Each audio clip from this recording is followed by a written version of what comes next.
Quero falar nesse vídeo a respeito da condenação do inferno. Isso é parte dos nossos fundamentos doutrinários, das verdades que a palavra de Deus apresenta e merece, obviamente, a nossa atenção. Em Mateus 23, verso 33, vemos o Senhor Jesus declarando: serpentes, raça de víboras, como esperam escapar da condenação do inferno? E quando olhamos para a declaração de Jesus, há pelo menos três coisas que nós podemos simplesmente concluir a partir dessa declaração. Em primeiro lugar, há uma condenação do inferno. Jesus usa essa expressão, a condenação do inferno. Segundo, quando ele faz a pergunta como esperam escapar da condenação do inferno, podemos presumir mais duas coisas. Em primeiro lugar, embora haja uma condenação ao inferno, pode haver também um escape, alguém pode escapar dessa condenação. Mas, no tom da pergunta de Jesus, alguns podem não escapar da condenação. Então, não só há uma condenação do inferno, como há duas possibilidades: escapar por meio da obra de Cristo da condenação do inferno ou não escapar. Então, a partir dessa declaração, eu gostaria que a gente pudesse olhar um pouco mais as verdades bíblicas a respeito do inferno, porque esse é um dos assuntos que vem sendo relativizado já de longa data, mas em tempos mais recentes, por pregadores com ênfases, né, que chamamos de universalistas, tentando dizer que não, que no fim todo mundo será salvo, que Deus é amor, que Deus não faria uma coisa dessa com ninguém, e esse tom tem gerado distorções doutrinárias. Quando olhamos para as Escrituras, é evidente que não só as declarações sobre inferno, mas sobre juízo, né, sobre a ira de Deus. Por exemplo, em Mateus, no capítulo 3, nos versos 7 e 8, João Batista pergunta: quem deu a entender a vocês que podem fugir da ira que está por vir? Outras traduções dizem a ira vindoura. Produzam fruto digno de arrependimento. Né? Então ele está dizendo, se quer escapar, tem que ter arrependimento. Então há uma forma de se escapar, mas é inegável que existe uma ira, e a menos que o homem pegue o caminho determinado por Deus para que se escape dessa ira, desse juízo, né, ele inevitavelmente será experimentado. Em João, no capítulo 3, no verso 36, nós lemos: por isso, quem crê no Filho tem a vida eterna. Quem se mantém rebelde contra o Filho não verá a vida, mas sobre ele permanece a ira de Deus. Então Deus oferece salvação, mas isso não é algo que se processa de forma automaticamente, né, para todo mundo. É necessário um posicionamento. A Bíblia diz: quem crê no Filho, ele pode ter a vida eterna, mas quem se mantém rebelde contra o Filho, ele permanece sob a ira de Deus, porque a única pessoa que pode nos tirar do juízo, da ira do pecado, que Deus tem determinado e estabelecido, é Cristo por meio da sua obra, que precisa ser crida e aceitada com arrependimento. Eu quero fazer uma citação de uma frase de John Stott, que acredito que é muito importante para destacar que essa compreensão a respeito do inferno que estamos falando, ela é importante não apenas para aquilo que eu e você vamos crer, mas inclusive para o teor da mensagem que nós vamos pregar. John Stott diz: nós barateamos o evangelho quando o retratamos apenas como algo que nos liberta da tristeza, do medo, da culpa e de outras necessidades pessoais, ao invés de apresentá-lo como uma força que nos liberta da ira vindoura. Então eu quero começar fazendo aqui algumas considerações acerca do inferno. Né? Em primeiro lugar, nós precisamos olhar para algumas declarações de Jesus. Em Mateus, no capítulo 7, por exemplo, nos versículos 13 e 14, Jesus fala de uma porta e um caminho estreito que conduzem à vida, mas ele fala de uma porta e um caminho largo que conduzem à perdição. Então existe uma perdição, existe uma condenação eterna, sem sombra de dúvida. Quando a Bíblia fala a respeito do inferno, ele é apresentado como um lugar de juízo, como um lugar de tormento eterno, irreversível. Em Mateus, no capítulo 3, no verso 12, nós lemos: ele tem a pá em suas mãos, limpará a sua eira e recolherá o seu trigo no celeiro, porém queimará a palha num fogo que nunca se apaga. Então a Bíblia fala de um lugar onde há um fogo e esse fogo eterno nunca se apaga. Em Apocalipse, no capítulo 20, no verso 10, nós lemos assim: o diabo que os tinha enganado foi lançado no lago de fogo e enxofre, onde já se encontram a besta e o falso profeta, e serão atormentados de dia e de noite para todo o sempre. Então estamos falando não apenas de um lugar de condenação, mas de um lugar de condenação eterna. E a Bíblia usa essa expressão, fogo que não se apaga, o lago de fogo, Quando tratei do assunto da ressurreição dos mortos e da recompensa, parte dos rudimentos da doutrina de Cristo, mostramos um entendimento bíblico que todos devemos ter, né, que não é apenas o ser espiritual, o homem interior, composto de espírito e alma da pessoa que vai para o céu ou para o inferno. Mas a Bíblia fala que depois da ressurreição, o corpo ressuscitado, no caso dos cristãos que vão ao céu glorificado, ele nos acompanha, mas no caso dos que vão para o inferno também. Em Mateus, no capítulo 10, no verso 28, Jesus diz assim: não temam os que matam o corpo, mas não podem matar a alma. Pelo contrário, temam aquele que pode fazer perecer no inferno tanto a alma como o corpo. Então, a Bíblia mostra que, né, no inferno será lançado não apenas a alma, mas também o corpo. No ensino de Jesus também percebemos a declaração a respeito de pecados que não têm perdão. Por exemplo, em Mateus, no capítulo 12, nos versos 31 e 32, Jesus diz: por isso digo a vocês que todo pecado e blasfêmia serão perdoados aos homens. O que sentencia o homem à condenação do inferno é o pecado, mas o pecado pode ser perdoado. Mas ele diz: mas a blasfêmia contra o Espírito não será perdoada. Se alguém disser alguma palavra contra o Filho do Homem, isso lhe será perdoado. Mas se alguém falar contra o Espírito Santo, isso não lhe será perdoado, nem nesse mundo, nem no porvir. Então, a partir do momento que existem pecados que não são perdoados, obviamente, essa condição de reverter a ira, o juízo vindouro, né, ela não acontece. Então, não podemos tentar sustentar a ideia de que, se o inferno existe, não é para o ser humano por causa do amor de Deus. Se o pecado, né, tiver a sua redenção em Cristo, isso não depende só do que Jesus fez, mas do nosso posicionamento de nos arrepender, de crer e apropriar, isso pode ser revertido. Mas se a pessoa não se arrepende, se mantém rebelde, né, ou mesmo em algum lugar ultrapassa uma linha sem volta como essa, a condenação é fato, a condenação é certa. Agora, outra coisa a considerar, eu tenho visto algumas pessoas falando: não, eu sei que a Bíblia fala do inferno, mas não é bem assim. Não existe esse negócio de não é bem assim. Normalmente eu digo que quando falamos de se crer na Bíblia como a palavra de Deus, é tudo ou nada. Se uma parte do que a Bíblia diz não é digna de credibilidade, porque o resto seria. Se uma parte do que Jesus falou sobre o inferno, e ele foi, né, um dos que mais realmente tocaram e abordaram o assunto do inferno, que mais falou sobre isso, se o que ele falou sobre isso não é verdade, porque o resto daquilo que ele falou seria. Então, é um assunto que não pode ser relativizado, né? Por exemplo, eu tenho visto as pessoas perguntar: mas se Deus é amor, por que criou o inferno? Em primeiro lugar, nós precisamos entender que a própria Escritura diz. Jesus falou sobre isso. Em Mateus 25, 41, a Bíblia nos mostra que o inferno foi criado para o diabo e seus anjos, não para o homem. Olha o que Jesus diz: então o rei dirá também aos que estiverem à sua esquerda: afastem-se de mim, malditos, para o fogo eterno, preparado para o diabo e os seus anjos. Então, embora o inferno tenha sido preparado para Satanás e os seus anjos se rebelaram, todo homem que se rebela contra Cristo acaba tendo o destino que Deus não queria que ele tivesse. Nós precisamos entender: é possível escapar da condenação do inferno, né? Não estamos de forma alguma questionando isso, mas relativizar que existe uma condenação do inferno é um caminho completamente contrário ao que as Escrituras ensinam. O amor de Deus não se revela pela ausência do inferno, mas por oferecer o escape para que o homem não precise necessariamente ir para lá. Agora, eu vou ser enfático: isso não é automático. Então, ninguém vai para o inferno por falta do amor de Deus. Ele vai por rejeitar a salvação e o escape que Deus oferece dessa condenação. No Evangelho de Marcos, no capítulo 16, nos versos 15 e 16, nós lemos: e disse-lhes: vão por todo o mundo, preguem o evangelho a toda criatura. Jesus diz: quem crer e for batizado será salvo. Quem, porém, não crer será condenado. Fato, há uma condenação para todos aqueles que rejeitam a fé proposta pelo Evangelho, a fé na pessoa de Jesus e naquilo que ele tem oferecido. Se não há condenação eterna, como a do inferno, a salvação, mensagem central da Bíblia, ela salva os homens do quê? Né? Eu fico me perguntando como alguém pode tentar defender o conteúdo bíblico, falar da salvação em Jesus, mas se não há uma condenação, se não há perdição, qual a necessidade de salvação?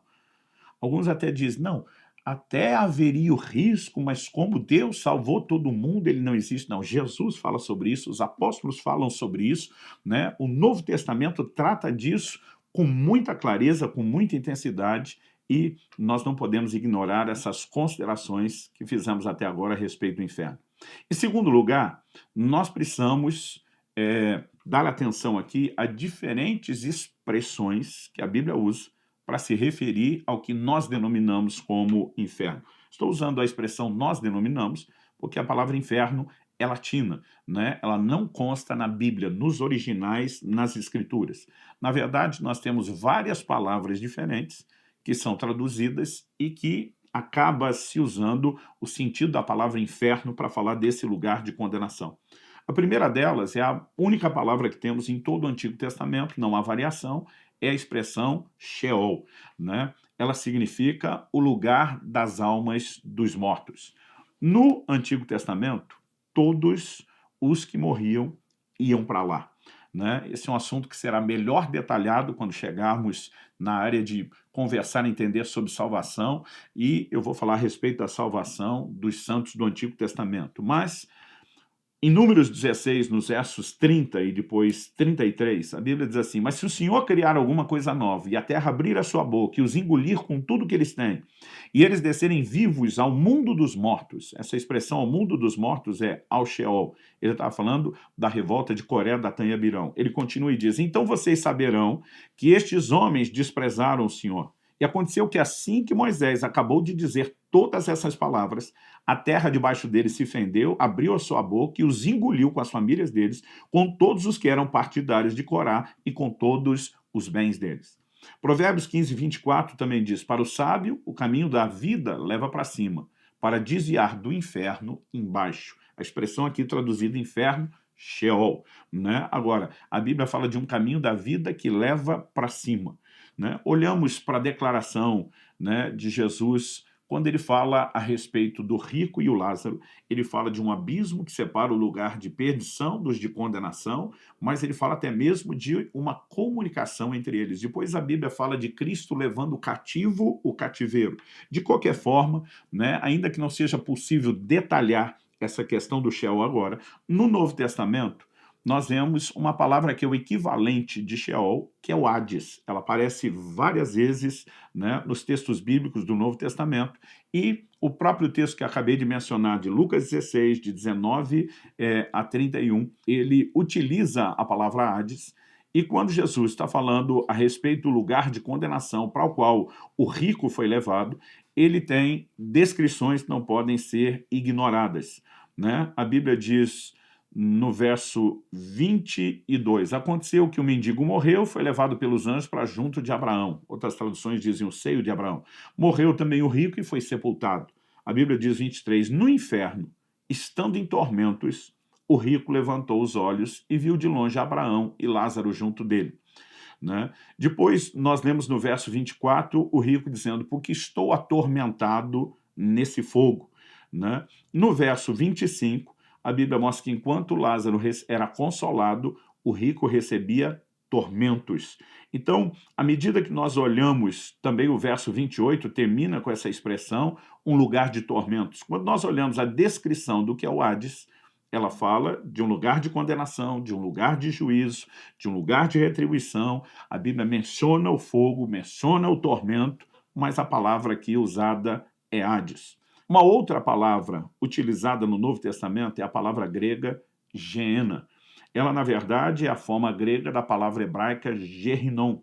Gehinnom significa Vale de Inom, né?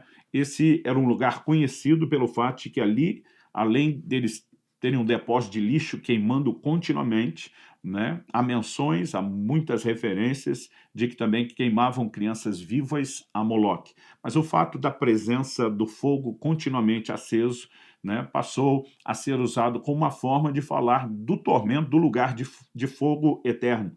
Então, em Mateus, no capítulo 10, no verso 28, onde Jesus diz: não temos que matam o corpo, mas não podem matar a alma. Pelo contrário, temam aquele que pode fazer perecer no inferno tanto a alma como o corpo. Aqui a expressão inferno não é Hades, é Geena, né? Quando em Marcos 9, 47 e 48, nós lemos, e se um dos teus olhos leva você a tropeçar, arranque-o, pois é melhor você entrar no reino de Deus com um só olho do que tendo os dois ser lançado no inferno, onde não lhes morre o verme, nem o fogo se apaga. De novo, nós temos a ideia de um lugar de condenação do pecado, um lugar que tem fogo, mas aqui a palavra também é Geena. No original grego do Novo Testamento, nós temos ainda uma terceira expressão usada, né, diferente no original grego, mas também traduzida como inferno, que é tartaru, significa abismo. Em 2 de Pedro, no capítulo 2 e no verso 4, a Bíblia diz: pois Deus não poupou anjos quando pecaram, mas lançando-os no inferno, prendeu-os com correntes de escuridão, reservando-os para o juízo. Novamente, nós temos um lugar de juízo, traduzido como inferno, um lugar de perdição, mas essa palavra significa abismo. A definição do léxico de Strong diz sobre a palavra tartaru: nome da região subterrânea, sombria e escura, considerada pelos antigos gregos como habitação dos ímpios mortos, onde sofrem punição pelas suas más obras. Corresponde ao Geena dos judeus. Geena, né, era aquela forma grega de se referir à expressão Gehinom, que os judeus entendiam. Ao olharmos para essas diferentes expressões, nós percebemos que, embora não haja uma única palavra para definir inferno, sempre temos algo em comum: um lugar de condenação, um lugar de tormento eterno, um lugar com fogo, um lugar que é destinado àqueles, né, que serão julgados por conta dos pecados, embora possa haver, obviamente, a oportunidade de se escapar do inferno por meio daquilo que Cristo faz. Nós precisamos entender que o homem, por já nascer pecador, ele nasce condenado, sentenciado ao inferno. O que ele pode experimentar é o escape. Eu me lembro de uma ocasião, quando ainda adolescente, na rua, recebi um folheto, de uma época onde o evangelismo acontecia por meio da entrega de folhetos. E eu lembro quando eu peguei o folheto, a pergunta era chocante: o que fazer para ir ao inferno? Né? Imaginei, quem aqui quer ir para lá? E quando abri o folheto, as duas páginas do meio, ele estava dobrado, né? Aquela folha dobrada, as duas páginas do meio estavam em branco. A minha primeira reação foi pensar que aquilo era um erro de impressão. Mas eu podia ver que havia uma impressão no fundo e virei para ver a última página. Na última página tinha uma resposta destacada ali em negrito, né? Ela dizia: nada, com ponto de exclamação. Você já está indo para lá. Então, só na última página, depois daquele choque do efeito da mensagem, a pessoa falava da condenação eterna do inferno, mas do que Cristo fez para que eu e você pudéssemos escapar. Mas fato é que todos nascemos debaixo de uma condenação eterna. A palavra evangelho significa boas novas. E as boas novas não é comunicar ao homem a inexistência do inferno, é comunicar aos homens que, apesar da existência do inferno, há um escape que Deus nos oferece por meio de Jesus Cristo. Estabelecidos esses fundamentos, né, da doutrina bíblica sobre o inferno, eu gostaria de terminar com uma pergunta que nos leva, né, a pensar e focar considerações mais práticas. Como devemos agir diante dessa verdade? O inferno é um fato, né? Então, como devemos agir? Bom, toda e qualquer pessoa, né, ao ter contato com a verdade do Evangelho, de que há uma condenação, há uma ira eterna, mas há um escape, a pessoa deve se certificar de que ela, em primeiro lugar, tenha o temor da advertência bíblica da realidade do inferno, mas que ela tem trilhado o caminho proposto por Deus. A salvação não é por obras. A Bíblia é muito clara em Efésios, no capítulo 2, nos versículos 8 e 9. Pela graça sois salvos mediante a fé. Isso não vem de vós, é um dom de Deus. Não vem das obras para que ninguém se glorie. Ninguém é salvo por obras, ninguém é salvo por mérito. E no final das contas, ninguém pode dizer: eu mereci, eu mereço alguma coisa. Não. Então sabemos que a graça, cujo significado envolve a ideia de um favor imerecido, é uma manifestação de Deus que nós, depois de nos arrependermos, como já pontuamos em vídeos anteriores, e de crermos, podemos experimentar. Então, aquela pessoa que ainda não deu esse passo, obviamente, ela precisa tomar uma decisão a respeito do que Cristo tem feito por ela. Mas, quando já tomamos a decisão e temos certeza da nossa salvação, precisa haver no nosso coração gratidão, celebração, né? A capacidade de fato, fazer festa por aquilo que Deus nos dá. Em 1 de Pedro, no capítulo 1, dos versos 5 e 6, a Bíblia diz, né, que nós somos guardados pelo poder de Deus, mediante a fé, para a salvação preparada para ser revelada no último tempo. Então ele inicia o verso 6 dizendo, nisso vocês exultam. Então, somos guardados pela fé para a salvação, preparada para se manifestar, né, para ser revelada no último tempo. E nisso nós exultamos. Então, quando olhamos, por exemplo, para a adoração, mesmo no céu, destacada no livro do Apocalipse, né, Apocalipse 5, versos 9 e 10, a Bíblia diz, e cantava um cântico novo, dizendo, digno é o Cordeiro de abrir o livro com seus selos, porque foste morto, e com seu sangue compraste para Deus homens de toda raça, tribo, língua, povo e nação, e para o nosso Deus os constituístes reis e sacerdotes. Então, se no próprio céu a adoração, a música sendo entoada demonstra gratidão pelo fato de que Jesus, pelo seu sangue, nos comprou, a pergunta é, o que não deveria ser a temática da nossa adoração e da nossa celebração aqui na Terra. Devemos ser gratos, devemos nos regozijar e devemos, de fato, celebrar diante de Deus, né, por essa tão grande salvação, por essa dádiva. Também temos a responsabilidade de pregar o Evangelho aos demais, que não foram alcançados por essa mensagem. Muitas vezes, quando eu olho para a inércia, né, para a inatividade dos crentes em relação à grande comissão, a sua disposição de obedecer o que Cristo nos mandou de pregar o Evangelho, eu fico me perguntando, será que as pessoas realmente acreditam na salvação? Será que elas entendem que essa tão grande salvação só foi oferecida porque há de fato uma condenação eterna e que isso é sério?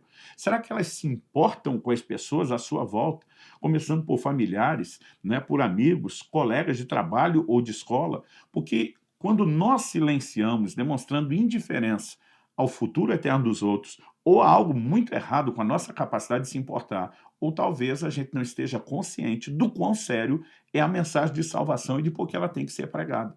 Em Judas, no capítulo único, versos 22 e 23, a Bíblia diz assim, mantenham-se no amor de Deus, esperando a misericórdia de nosso Senhor Jesus Cristo que conduz para a vida eterna. Ou seja, que nos faz escapar da condenação eterna. Ele diz, e tenham compaixão de alguns que estão em dúvida. Salvem outros, arrebatando-os do fogo. Né? Então, quando olhamos para as pessoas que estão na dúvida e não na fé, que estão na incredulidade, nós precisamos salvá-los. Há uma mensagem a ser proclamada, há um acompanhamento, há necessidade de foco, de discipulado e encorajamento para quê? Para que a alma eterna dessas pessoas seja poupada, né, e elas possam escapar da condenação eterna do inferno. Então, em primeiro lugar, gratidão, celebração a Deus, isso tem que ser parte, né, da nossa própria adoração, mas em segundo lugar, nós precisamos entender que a compreensão não só do inferno, mas de que há um escape por meio daquilo que Cristo oferece, coloca sobre nós a responsabilidade de proclamar essa mensagem. Né? Jesus disse, devemos pregá-la a toda criatura, todos precisam ouvir o Evangelho. Se vão dar uma resposta de fé ou incredulidade, é uma outra questão, mas nós temos a responsabilidade de pregar o Evangelho a todos, sem sombra de dúvida. Mas a terceira parte prática que eu quero pontuar aqui sobre como devemos agir diante dessa verdade do fato de que o inferno, né, é algo sério, real, é bíblico, diz respeito ao cristão, que já está nessa rota de escape, e ele precisa entender que ele nunca pode brincar com o pecado. Eu quero apresentar dois textos bíblicos que nos ajudam a olhar para isso com clareza. O primeiro está em Mateus 5, 29 e 30. Nosso Senhor, no Sermão do Monte, diz, se o seu olho direito leva você a tropeçar, arranque-o e jogue fora, pois é preferível você perder uma parte do seu corpo do que ter o corpo inteiro lançado no inferno. Mais um texto que fala do corpo sendo lançado. Né? Mas quando Jesus está dizendo se o olho faz tropeçar, é melhor você ter uma perda de um membro tão importante do seu corpo agora do que eternamente, eu não creio que Jesus necessariamente está propondo a mutilação literal. Eu entendo que Jesus está dizendo que nós precisamos ter um zelo tão grande por essa questão da salvação e não podemos brincar. Ele estava falando às pessoas que lhe estavam dando ouvido, né? E ele está falando a respeito de gente que, embora já tenha abraçado o Evangelho, precisa entender que o mesmo Evangelho que nos salvou de pecados já cometidos quer nos empoderar para que a gente pare de pecar. Né? Romanos 6,14 diz, o pecado não mais terá domínio sobre vós, porque não estáis debaixo da lei, e sim debaixo da graça. Parte da obra do Evangelho, da santificação, isso será um assunto abordado em outro vídeo doutrinário, é que, de fato, nós precisamos romper com o pecado e vencê-lo. Senão, aquela condenação para os pecados com os quais já nascemos e praticamos na ignorância, ela pode voltar a ser a nossa realidade. Em Mateus, no capítulo 13, nos versos 40 a 42, Jesus diz: "Pois assim como o joio é colhido e lançado no fogo, assim será no fim dos tempos. O Filho do Homem mandará os seus anjos, que ajuntarão do seu reino todos os que servem de pedra de tropeço e os que praticam o mal, e os lançarão na fornalha acesa. Ali haverá choro e ranger de dentes." Quando Jesus está falando do joio que foi semeado no meio do trigo, ele está falando do contexto do reino. De pessoas, o joio é muito parecido com o trigo. A grande diferença aparece só na hora da colheita. Ele diz: na colheita final, Deus vai tirar do seu reino os que praticam o mal, os que servem de pedra de tropeço, e vai lançá-los, tirá-los do reino e lançá-los na fornalha acesa. Ali haverá choro e ranger de dentes. Novamente, o Senhor está falando de um lugar de condenação eterna. E ele está falando que é algo que nós, os que já abraçamos a mensagem do escape, não podemos brincar. Então eu quero concluir, né, chamando a sua atenção. O inferno é real, não é uma fantasia, e a pergunta é como isso nos afeta. Já dissemos que além de celebrar, mais do que só escapar de lá e celebrar isso, temos que salvar tantos quantos podemos. Mas se escapar do inferno, recapitulando o que eu falei, né, no último aspecto de não brincar com o pecado, ele precisa ser entendido como algo mais do que a conversão, e sim como não retroceder. Em Hebreus, no capítulo 10, dos versos 26 a 30, nós lemos: "Porque se continuarmos a pecar de propósito, depois de termos recebido o conhecimento da verdade", não está falando do incrédulo que ainda não converteu, "e de já não resta sacrifício pelos pecados. Pelo contrário, resta apenas uma terrível expectativa de juízo e fogo vingador prestes a consumir os adversários." Quando ele fala de um juízo de fogo, para quem brincou com o pecado, está falando do inferno. Ele diz: "Quem tiver rejeitado a lei de Moisés morre sem misericórdia pelo depoimento de 2 ou 3 testemunhas. Imaginem quanto mais severo deve ser o castigo daquele que pisou o Filho de Deus, profanou o sangue da aliança com o qual foi santificado." Para ter sido santificado é alguém que converteu, "e insultou o Espírito da graça. Pois conhecemos aquele que disse: a mim pertence a vingança, eu retribuirei, e outra vez o Senhor julgará o seu povo." Então a Bíblia está falando de gente que depois do pleno conhecimento da verdade passa a pecar deliberadamente, intencionalmente, de propósito, e pode sim colocar-se debaixo de um juízo pior do que aqueles que pecavam na lei de Moisés, porque é um juízo eterno, pelo fato de ter pisado o Filho de Deus, que lhe ofereceu salvação, profanado o sangue da aliança que o santificou e ultrajado o Espírito da graça. Então, que o temor de Deus, por meio do entendimento dessas verdades, possa nos guiar, e que a minha e a sua vida, a minha e a sua caminhada, seja, de fato, para a glória de Deus, uma resposta contínua de santificação diante daquilo que Deus começou.